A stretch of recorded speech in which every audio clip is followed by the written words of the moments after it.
Hello and welcome to New Vision TV. I am Ruth Naseje. The Auditor General's report released on Wednesday had several shocking revelations about the chaos in public finances. One of the worrying developments is the public debt, now well over $10 billion. New Vision TV examines why the debt is getting out of control. Uganda's public debt at over $11 billion is on the verge of becoming unsuitable as it creeps toward reaching half on the country's GDP. According to Minister Matia Kasaija, servicing of the debt will consume over 30% of the entire national budget this financial year, and that is 7.7 trillion shillings of the 26 trillion shillings. Thank you very much. Very good. And I wish you Happy New Year. How did Uganda become so heavily indebted? The country benefited from the general debt forgiveness to highly indebted countries in the early 2000s, and by 2005 the debt had been almost wiped out from $5 billion down to less than $1 billion. 3 years later, by the 2008-2009 budget, it had crept up to $1.9 billion, and now it is $11 billion. One reason the debt is growing fast is outrageous. This is due to interest on money that we ask for but don't use. The unused loans now add up to $5 billion.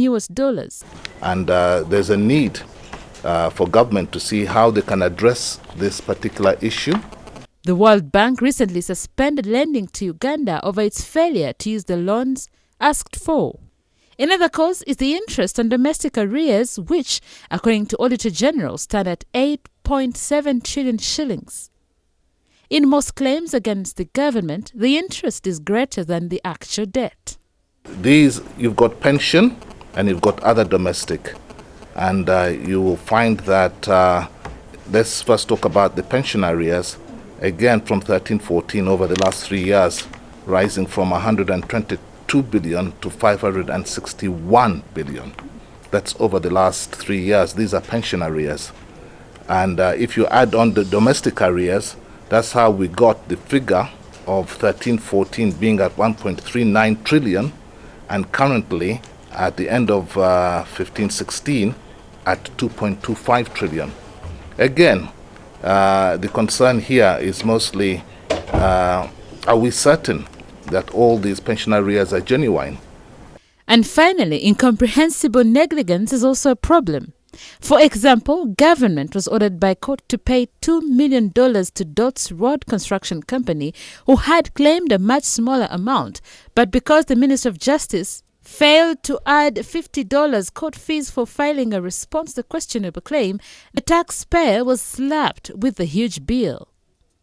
That is how the government debts are running out of control.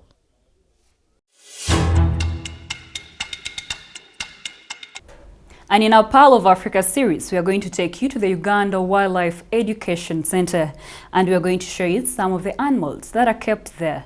And today, we'll look at the zebra. Zebras are single-hoofed animals that are native to Africa. Zebras are very closely related to horses and donkeys in the same family, genus Equus. The most prominent feature of zebras is the bold patterns on their coats. What most people don't know is that zebras have black skin under their white coats.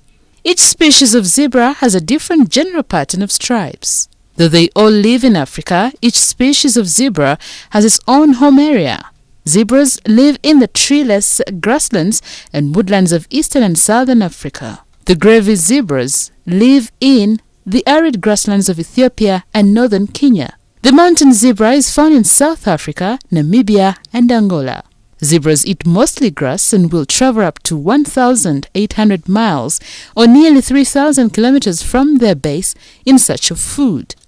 Some zebras also eat leaves and twigs.